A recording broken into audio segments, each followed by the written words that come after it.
Bonjour tout le monde, j'espère que vous allez bien. Donc aujourd'hui, sous la chaleur, je vais vous faire mon bilan lecture. Oui, parce que là j'ai très chaud. Enfin, j'ouvre pas ma fenêtre parce que j'ai peur que la chaleur rentre. Du coup, ça serait pire que mieux. Mais là, à mon avis, dehors, il doit faire au moins 30, plus de 30. À mon avis, il doit faire 37, 33, enfin, dans ces eaux-là. Donc, je vais vous faire mon bilan lecture vu que j'ai lu mes 4 livres. Donc, en premier, j'ai lu Retour à Rédemption de Patrick Graham aux éditions Pocket. Alors, j'ai bien aimé ce bouquin. Des petits points négatifs par rapport à moi, parce qu'en fait, les chapitres se suivent. Donc ça, encore, c'est pas encore vraiment trop un problème. Voilà, mais en fait, je trouve qu'il est... parce que c'est un passé présent en fait, et je trouve qu'il des fois il restait pas assez dans le présent, parce que j'étais bien des fois dans le présent et je voulais qu'il y reste, et puis d'un seul coup pouf il repassait dans le passé, et en fait comme il nous l'indiquait pas, bah du coup j'étais perdue, et d'un seul coup je me rappelais, je disais ah bah oui c'est vrai, ouais d'accord, ok là il est retourné dans le passé, là on est là et tout, et il allait tellement vite que du coup j'avais pas le temps de m'habituer au chapitre en fait auquel j'étais, alors que des fois j'étais tellement bien dedans. Voilà, autant dans le présent que dans le passé, hein. Des fois j'étais tellement bien, je voulais qu'il continue, et puis d'un seul coup, pouf, il passait au chapitre suivant, et puis d'un seul coup je me rendais compte que soit on était dans le passé, soit on était dans le présent, et je voulais retourner dans l'autre moi en fait. Donc voilà, donc ça a vraiment été le seul point négatif, ou sinon ça a été une très belle histoire. Donc, dans cette histoire, on est donc à San Francisco. Oui, à San Francisco, on est avec Peter qui est un brillant avocat d'affaires. Voilà, il a vraiment bien réussi sa vie, il est marié, il a 2 petites filles. Tout va bien, bon, il a des petites angoisses, mais on ne sait pas trop pourquoi. Il a ces angoisses-là. Comme tous les ans, sa femme part chez sa tante. Voilà, Grace, je crois qu'elle s'appelle. Et elle, qui habite pas loin de Las Vegas. Voilà, et elle doit traverser, donc pour arriver chez elle, elle doit traverser tout un désert. Et tous les ans, en fait, donc la première chose qu'elle fait, c'est d'appeler son mari, Peter, pour lui dire que bah voilà, qu'elle est sur la route, que tout va bien, voilà. Et tous les ans, elle s'arrête aussi au dernier, comment dire, au dernier, ça y est, je vais oublier le mot, au dernier point relais qu'il y a, enfin au dernier, ah bah alors, je vais plus retrouver le mot.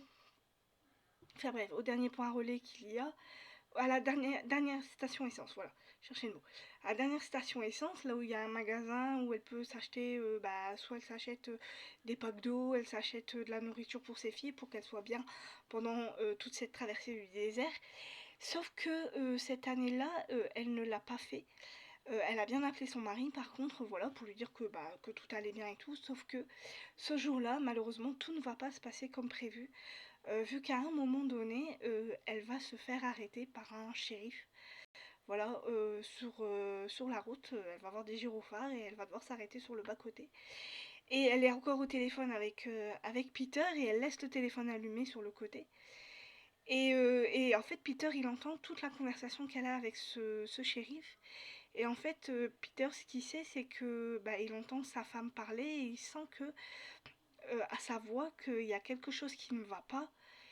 Et effectivement, quelque chose ne va pas, parce qu'en fait, ce shérif va tout simplement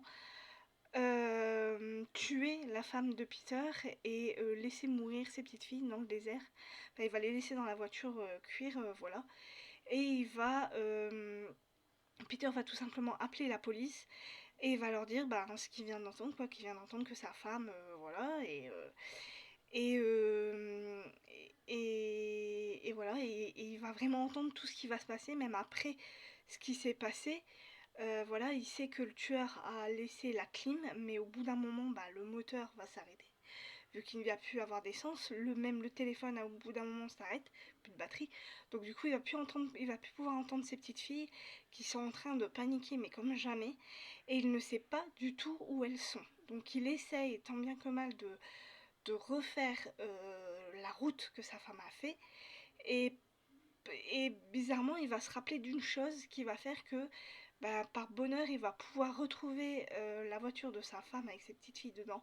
Sauf que là, ça va être le drame absolu. Voilà, mais je vais vous pas, enfin, à mon avis, vous devez vous en douter hein, de ce qui va se passer, mais bon, je vais pas vraiment vous le dire. Et c'est à partir de ce moment-là que sa vie va changer du tout au tout. Peter va se rappeler d'un souvenir qu'il avait enfoui bien profondément en lui. Voilà, ce souvenir, c'était quand il était plus jeune. Il a été dans une sorte de... Enfin, on va pas dire une maison de redressement, on va plutôt dire camp de redressement, qui s'appelait Rédemption. Voilà, où il y avait des jeunes, des jeunes qui étaient en... Comment dire, qui étaient tous un peu en perdition, on va dire. Hein. C'était des jeunes qui n'avaient pas les parents qu'il fallait, qui n'avaient pas eu l'éducation qu'il fallait. Voilà quoi, tous ces jeunes ont eu des problèmes. Voilà, plus ou moins gros. Hein. D'ailleurs, il y a certains jeunes qui vont raconter les problèmes qu'ils ont eus. Et ce camp de redressement est, comment dire, est tenu par un prêtre. Voilà, un prêtre assez très très bizarre. Et c'est dans ce camp de redressement que Peter va faire la connaissance de 6 enfants. Voilà. Et il va venir dans ce camp de redressement avec une jeune fille, voilà, qu'il a connue dans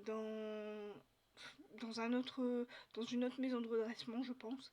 Voilà, la petite Wendy, avec qui il s'est lié d'amitié et beaucoup plus, vu qu'ils sont tombés amoureux. Et donc ils vont arriver tous les deux là-bas à Rédemption, et c'est là que l'histoire va commencer. On va comprendre le passé de Peter, de Wendy et de cette petite bande, ce petit clan, voilà, de 6 enfants qui ont tous un passé, qui ont tous vécu des choses, des drames. Et dans ce camp de redressement, il va se passer beaucoup de choses, beaucoup de drames. Et, euh, et en fait, 20 ans plus tard, il y a une personne qui va faire rappeler à Peter et à Wendy et aux 6 autres enfants ce qui s'est passé. Et du coup, ils vont faire une sorte de, comment dire, de pèlerinage pour essayer de retrouver leur petite bande. Et voilà, et donc on va retourner dans le passé, on va savoir ce qui s'est passé dans ce camp de redressement, et on va retourner dans le présent, et on va être avec Peter et Wendy. Voilà, on va être un peu dans ce monde-là, qui ne va pas être, qui n'a pas été facile à lire pour moi, euh, dans le sens où voilà, il y a des passages très très durs. Vraiment, il y a vraiment des passages, tu te dis, mais c'est pas possible quoi, ces gamins, c'est affreux ce qu'ils ont vécu, parce que toi tu te dis, comment dire, tu te dis, franchement, ma vie est belle. Voilà. Tu te dis qu'aux États-Unis ça doit pas être facile, mais quand t'as des parents voilà, qui ont élevé des enfants qui sont devenus comme ça, qui sont presque des délinquants en fait. Hein.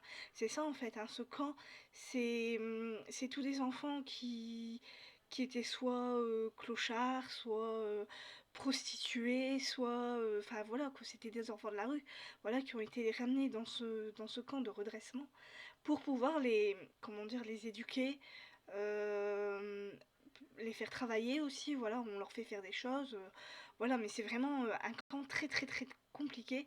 Et au fur et à mesure de l'histoire, on va vite comprendre que, au final, on va rentrer dans autre chose encore. Euh, Pas que, il n'y a pas que cette histoire de camp de redressement avec ces enfants qui sont mal dans leur peau, mais il y a encore autre chose derrière. Voilà, par rapport au directeur, tout ça, enfin, il y a encore autre chose qui se passe dans ce camp, et c'est vraiment affreux. Mais j'ai bien aimé l'histoire. Comme je vous dis, il y a vraiment que le moment où Patrick Graham, il était dans le présent, puis d'un seul coup, moi j'étais bien dans le présent, je me disais ouais, on va essayer d'enquêter et tout par rapport à qui a tué la femme et les enfants de Peter, et qui essaye de leur rappeler leur passé, et puis d'un seul coup, pouf, il allait dans le passé justement, et tu te dis mais attends, je suis en train de lire quoi là, pourquoi Peter il est, et puis d'un seul coup tu te dis ah oui d'accord, ok, on est retourné dans le camp de redressement. Du coup j'avais du mal à, des fois il sautait tellement du coq à l'âne que du coup j'avais du mal à me remettre dans l'histoire en fait. J'étais tellement bien d'un côté que je voulais pas aller de l'autre côté, mais il me faisait aller de l'autre côté. Et j'étais tellement bien de l'autre côté que d'un seul coup ils m'ont ramené de l'autre. Je dis mais c'est pas possible, il peut pas faire ça tout le temps quoi. Et voilà, et au fur et à mesure de l'histoire, on comprend vers où il veut nous emmener. Bon, la fin, elle est ce qu'elle est. Hein. En même temps, il pouvait pas, je pense qu'il pouvait pas trop faire mieux. Mais j'aurais pensé à une fin un tout petit peu plus punchy. Voilà. Là, je trouve que oui, bon, d'accord, ok. On va dire que c'est passé. Mais je m'attendais quand même à une autre fin. Voilà, c'était tellement dur du début presque jusqu'à la fin que je me suis dit, la fin, à mon avis, elle va être. Et puis au final, ouais, bon, voilà. Donc, si ça vous tente, si vous aimez bien cet auteur, allez-y, lancez-vous. Patrick Graham, Retour à Rédemption, aux éditions Pocket. Voilà. En deuxième lecture, je me suis lancée dans quelque chose d'un peu plus léger. Donc, j'ai lu Arsène Lupin, La Bariva de Maurice Leblanc, aux éditions Hachette le Monde. Pardon. Donc, bien sûr, on va retrouver Arsène Lupin, qui se fait appeler dans cette histoire Raoul Davnac. Voilà, donc il rentre d'avoir été au théâtre, et là, chez lui, il se rend compte qu'il y a une dame qui l'attend, et cette dame va lui demander son aide, parce qu'on l'accuse d'avoir tué son beau-frère, tout simplement. Et donc, du coup, Arsène Lupin, bah, comme il aime les femmes, et que cette femme est bien jolie, il va aller dans cette demeure qui s'appelle La Bariva, voilà, qui est une demeure du grand-père de cette jeune fille. Et il va devoir enquêter donc, sur le meurtre du beau-frère de cette jeune fille. Et voilà, et il va bien évidemment réussir à savoir ce qu'il s'est passé. Et il va faire une nouvelle collaboration avec l'inspecteur Béchou, voilà, qui va être là aussi. Et voilà, ça a été une bonne petite histoire, ça a détendu l'atmosphère, on va dire. Hein. Bon, toujours Arsène Lupin qui réfléchit, qui trouve la solution en un claquement de doigts, qui a vite trouvé qui était le coupable, voilà. Mais bon, on va dire que au moins ça a été une histoire entière, ça n'a pas été 6 nouvelles. Hein. Là, on a vraiment été dans une enquête du début jusqu'à la fin. Voilà. Donc Arsène Lupin, La Bariva par Maurice Leblanc aux éditions Hachette le Monde. Voilà. Ensuite, en troisième livre, j'ai décidé de lire le R.J. Ellory, Le jour où Kennedy n'est pas mort, aux éditions Sonatine. Voilà. Alors, ça a été bizarre. Parce que j'avais lu, souvenez-vous, enfin je sais pas si vous en souvenez, j'avais lu Le Carnaval des Ombres du même auteur, et ça avait presque été un coup de cœur. Ça avait été une moitié de coup de cœur parce que j'avais adoré la toute première partie du roman, et puis l'auteur était parti loin, autre part, je ne sais pas où. Ce qui a fait que du coup, bah, comment dire, le coup de cœur est redescendu. Du coup, malheureusement, ça n'a été qu'une moitié de coup de cœur. Et là, ce livre, en fait, ça a été tout le contraire. Voilà. Alors, ça n'a pas été une mauvaise lecture, mais ça a été le contraire dans le sens où, le début, je me suis dit, ouais, ok. On va dire que le personnage principal m'a un petit peu énervé. Je me suis dit, j'espère que son caractère il va changer, sinon ça va pas le faire. Et d'un seul coup, mais arrivé pratiquement à la fin, ça a été. C'est un miracle. J'ai commencé à apprécier vraiment ma lecture. Voilà. Alors, dans ce livre, on est avec Mitch, voilà, qui est un journaliste, enfin, photographe journaliste, ouais, Mitch, ouais, photographe journaliste. Voilà, il prend en photo des scènes de crime, des mariages, des choses comme ça, enfin ouais, voilà. Et malheureusement, il va apprendre une mauvaise nouvelle, son ex-fiancé, Jean, j'aime pas ce prénom parce qu'en fait, sur le livre, c'est marqué Jean, G-E-A-N. Du coup, moi j'ai envie de dire Jean, mais c'est Jean. C'est Jean comme le jean. Voilà. Et en fait, il va apprendre que Jean, donc, s'est suicidé. Voilà. Et ça va être une vraie claque pour lui. Il va se demander, mais il va pas y croire. Il va se dire, non, c'est pas possible. Elle peut pas s'être suicidée. Sa mère, elle doit s'être trompée. Et du coup, ce qu'il va faire, c'est qu'il va aller directement à son appartement. Et là, il va voir un flic, il va voir comment dire, un gars de la scientifique qui vont lui confirmer que c'est un suicide médicamenteux. Voilà, elle se serait suicidée par médicament. Et voilà, mais lui il voudrait savoir pourquoi est-ce qu'elle aurait fait ça, parce que c'était pas une fille au tempérament suicidaire. Voilà, il se demande vraiment pourquoi est-ce qu'elle aurait fait ça, et il va vite se rendre compte qu'en fait son ex-fiancé enquêtait sur la famille Kennedy. Voilà. Parce qu'en fait, ce qui se passe, c'est que, donc, normalement, à la base, Kennedy, le 22 novembre 1963, quand il a été à Dallas, on l'a tué. Sauf que là, dans cette histoire, le 22 novembre 1963, le cortège passe et rien ne se passe. Donc, Kennedy est toujours en vie. Sauf que, du coup, donc il a fait ses 4 ans, il a le droit d'être réélu, donc là, on vit sa campagne, sa nouvelle campagne pour sa réélection, voilà, parce qu'il veut se faire réélire. Et du coup, on va voir que Jean Boyd voulait enquêter donc sur les Kennedy et par rapport à cette réélection. Voilà, il pense qu'au départ c'est ça. Et puis, en enquêtant bien, mais alors vraiment bien profondément, il va se rendre compte qu'en fait, elle était vraiment tombée sur quelque chose d'assez comment dire, que ça aurait pu être le scandale du siècle, tout simplement. Voilà. Et du coup, il va essayer, Mitch va essayer de mettre les deux pieds dans le plat et de continuer à enquêter sur, sur le sujet que Jean faisait en fait. Hein, voilà, et on va apprendre pas mal de choses. Bon, même si je pense que voilà, on connaissait un peu le caractère de Kennedy, on savait très bien qu'il trompait sa femme. On savait très bien qu'il avait des problèmes de santé, voilà, c'était un homme qui avait des problèmes de dos, il avait plein de d'autres soucis de santé, mais c'était plus intérieur qu'extérieur.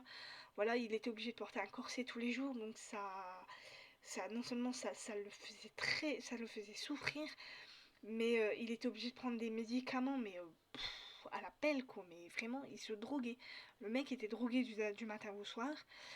Il était accro au sexe, ça tout le monde le sait, hein, c'est pas un secret. Voilà. Donc voilà, et on va suivre cette histoire. Donc on va suivre Mitch, on va suivre Bobby Kennedy, on va suivre Jackie Kennedy. Voilà, et puis toutes les personnes qui, comment dire, qui étaient autour de toutes ces personnes, quoi. Et on va vite comprendre ce qui a bien pu se passer à ce moment-là. Et la question qu'on se pose, c'est est-ce que Kennedy va mourir? Est-ce que voilà comment ça va se passer par rapport à sa réélection? Voilà. Et j'ai bien aimé. Sauf comme je vous l'ai dit le début, parce qu'en fait, Mitch il va nous raconter son passé avec son ex-fiancé, Jean, et il y avait des longueurs parce qu'en fait le mec, ben c'était ouais. Comment dire, ouais, j'ai fait la guerre de Corée, j'y étais 4 mois, je voulais faire quelque chose de grandiose, au final ça n'a pas été, c'est vrai que voilà quoi, il a voulu faire cette guerre, donc je comprends, hein, tout ça, sauf que Jean, elle n'était pas d'accord, donc du coup il y avait de la discorde dans le couple, voilà, elle voulait pas qu'il parte, lui il voulait partir, il voulait faire vraiment quelque chose, voilà, il pensait qu'il allait être le plus célèbre du monde parce qu'il avait pris des photos de ce qui se passait à la guerre de Corée, voilà, sauf que ça a duré que 4 mois. Au bout de 4 mois, le mec, il est rentré parce que bah, il en pouvait plus quoi. Il n'était pas fait pour ça, en gros. Sauf que Jean lui a dit, elle lui a posé un ultimatum, elle a dit si tu pars, toi et moi c'est terminé, on se fiance plus, il n'y a plus rien, voilà. Il est parti, il est revenu, et il n'a pas été la retrouver parce qu'il n'a pas, voilà, il n'a pas le courage. Et en fait, pendant toute cette première partie du livre, en fait, c'est ça, c'est que ses remords. C'est ouais, si j'étais pas partie en Corée, qu'est-ce qui se serait passé? Est-ce qu'on se serait marié? Est-ce qu'on aurait eu des enfants? Et le mec, il pleure et il retourne à son appart. Mais le mec, il est alcoolique, mais pas possible, il arrête pas de picoler. Alors, il fume, il picole. Il fait la moitié du temps, il fait des comas éthyliques. Tu te dis, mais à un moment donné, mec, tu vas te réveiller, tu vas enquêter, tu vas. Voilà. Mais il arrête pas. Je me suis dit, ça va pas être comme ça tout le livre quand même. Le mec il fait que ça, il s'apitoie sur son sort, il pleure, gna gna gna gna, oh, elle est morte, machin truc bidule. Au lieu d'enquêter et de dire bah écoute, je vais essayer de comprendre ce qui a bien pu se passer. Voilà, je vais me remuer et tout. Non, le mec il picole, le mec il récupère le chat de sa meuf. Bon, je comprends, hein, voilà, ça c'est quelque chose de bien. Mais il le récupère et puis il arrête pas de pleurer. Alors il pleure, il picole, il tombe dans le coma, il se réveille le lendemain et il recommence et encore et encore. Tu te dis mais c'est pas possible quoi. Il relit toutes les lettres qu'il a envoyées à la meuf. Et il arrête pas de pleurer, il arrête pas de s'apitoyer sur son sort. C'est ouais si j'avais su je serais pas parti machin. Bah ouais mais mec t'es parti t'es parti. À un moment donné il faut l'assumer quoi. Donc voilà, donc au début du livre c'est que ça, c'est que ses remords, ses regrets. Il arrête pas de lire les lettres qu'il a envoyées à Jean, que la mère de Jean lui a redonné. Donc voilà. Et puis c'est comme ça pendant la moitié du livre. Je me suis dit mais si c'est comme ça tout le temps, à un moment donné il va falloir accélérer le mouvement quoi. Et d'un seul coup, je sais pas, peut-être que l'auteur s'est dit ouais je vais arrêter quand même de le faire picoler et puis de le faire s'apitoyer sur son sort quoi. À un moment donné il va se remuer. Et il se remue. Voilà. Et il commence à bien enquêter, il commence à se remettre en question et il veut vraiment savoir ce qui s'est passé. Et là, il se rend compte qu'il est sur un gros scoop et voilà, il se met en danger, mais ça donne de l'adrénaline et c'est bon quoi. Et au final, ça y est, enfin, t'as l'enquête, enfin voilà, t'as le dénouement, t'as enfin tout ce qui se passe quoi. Et ça a été une très bonne fin. Franchement, j'ai bien aimé la fin aussi. J'ai bien aimé au final. Au final, la fin m'a plu. En fait, c'est tout le contraire, comme je vous l'ai dit, du carnaval des ombres. Voilà, le carnaval des ombres du début jusqu'au milieu du livre, ça a été nickel. À la fin, j'ai pas compris pourquoi il est parti vers du politique. Je me suis dit, ça y est, il s'envole, c'est foutu. Là, ça a été le contraire. Là, il est parti. J'ai dit, ouais, je dis, bah, j'espère que ça va pas être comme ça tout le long du livre. Et puis d'un seul coup, pouf, ça y est, il s'est intéressé à l'enquête. J'ai dit, ça y est, il s'intéresse quand même à Kennedy. À un moment donné, il faudrait peut-être. Hein. Donc voilà. Mais sinon, bon, R.J. et Laurie, j'adore sa plume. Hein. Ça reste quand même du bon, hein, malgré tout. Voilà. Donc R.J. et Laurie, Le jour où Kennedy n'est pas mort, aux éditions Sonatine. Et enfin, donc j'ai lu le procès. Alors comme c'est un vieux livre, je vais vous le mettre comme ça. Le procès de Nuremberg, alors c'est le tome 1, hein, parce que avant vous me disiez non c'est le tome 2, je vais vous le faire voir, c'est le tome 1, voilà, c'est écrit là. C'est le tome 1, le procès de Nuremberg de Bernard Michal. Voilà, donc là dans cette histoire, bon bah, on est après la Seconde Guerre mondiale. Ils ont arrêté certains dignitaires nazis, donc comme Göring. Alors, faut que je regarde parce que Göring. Alors, il y a Göring, Hess, Ribbentrop, Kettel, Kaltenbrunner, Dönitz, Raeder et Schnirab. Alors, il y en a plein que je connais pas. Il y en a 1, 2, 3, 4, 5, 6 que je connais pas. Je connais que Göring et Hess. Donc voilà, donc c'est ces dignitaires nazis là qui ont été arrêtés et qui sont jugés. Voilà, durant ce procès, on va juger les crimes de guerre qu'ils ont commis, toutes les atrocités qu'ils ont fait. Voilà, parce ils sont accusés de crimes de guerre et puis comment dire. Et puis il y a d'autres accusations, bien évidemment. Et donc dans ce premier tome, on va surtout parler de l'ascension d'Hitler, du fait qu'il ait commencé à envahir la Pologne, la Tchécoslovaquie, tout ça, qu'il ait commencé à, comment dire, à faire ce qui a été la guerre, hein, en fait, la Seconde Guerre mondiale. Et voilà, et donc on va surtout parler de ça, on va parler un petit peu des camps de concentration, mais pas trop trop. Et voilà. Et il y a le deuxième tome que j'ai aussi, que je vais aussi lire. Là, je pense qu'on va être plus dans les camps de concentration, tous les gens qui ont été arrêtés pour un oui, pour un non, voilà.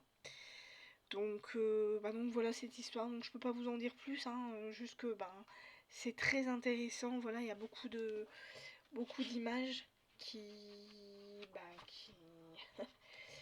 qui sont là ici. Vous voyez, c'est le procureur général américain Justice R.H. Jackson. Voilà, c'est celui qui a interrogé donc les différents dignitaires nazis parce qu'ils étaient plusieurs juges de plusieurs, je pense, si j'ai bien lu, de plusieurs pays différents. Je crois qu'il y avait la France, il y avait l'Angleterre, il y avait l'Amérique. Voilà, ils interrogeaient à tour de rôle les dignitaires nazis pour, pour leur faire cracher le morceau, quoi. Sauf que c'était assez compliqué parce qu'en fait, ils n'avaient pas de, comment dire, pas de regret par rapport à ce qu'il y avait. Vous voyez, regardez. Là, il y a Goring qui rigole, quoi. C'est aberrant de voir ça. Le mec, on lui dit qu'il y a eu enfin, je sais pas. Qu'il y a eu je sais pas combien de morts et l'autre il se marre. Et enfin. Regardez. Regardez-moi ce connard en train de manger, quoi. Non mais.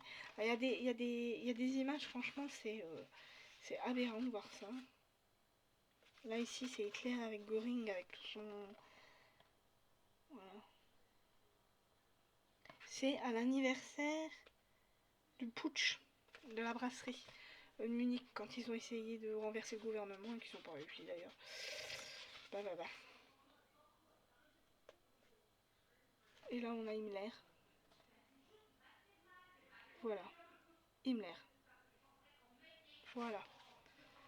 Donc voilà, à peu près toutes les photos qu'il y a. Enfin, il y a plein de renseignements. Hein. C'est super intéressant, hein, je trouve. Voilà, il y a plein de petites choses comme ça. Il y a des dates, il y a des. On parle aussi des camps de concentration. Ça, c'est un des camps. On voit aussi Auschwitz. Là, c'est un des camps de. Alors, attendez, Auschwitz, hein, je sais que je l'ai vu. J'ai dit, mais c'est. Voilà. Ouais, ça c'est Auschwitz. Voilà.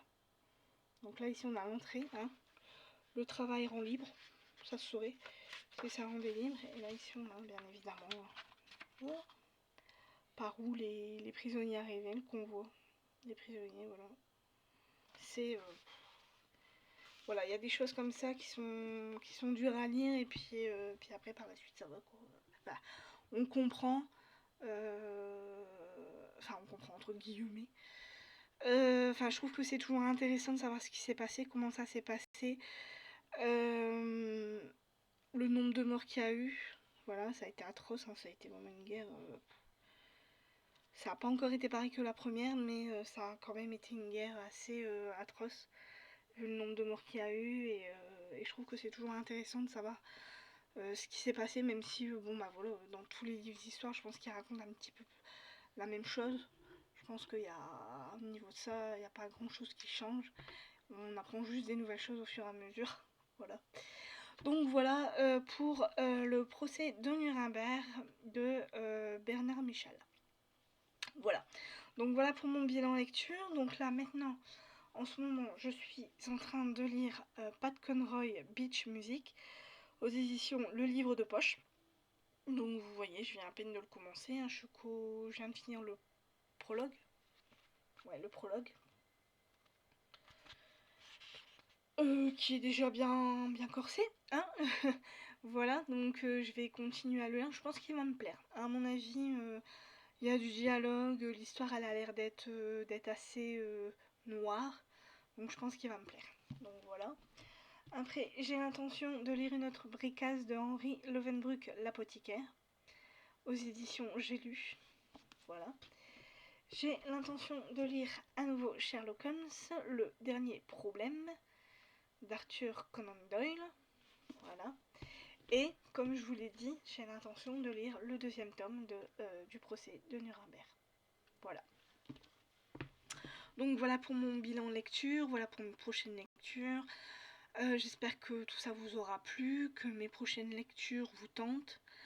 Bon, ben pour moi, voilà, donc je pense que ça sera mon dernier bilan lecture pour le moment, parce qu'après, ben, mes vacances sont terminées, je reprends ma formation mardi, donc si j'ai le temps de lire, voilà, mais je vous ferai des autres bilans lecture, mais cette fois-ci, ça sera plus le week-end que la semaine.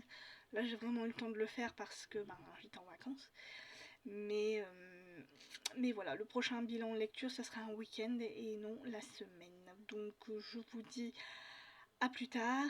Je vous souhaite encore des bonnes vacances s'il y en a qui sont encore en vacances. Une bonne reprise pour ceux qui reprennent le boulot, s'il y en a qui reprennent le boulot. Et je vous dis à plus tard. Bye bye.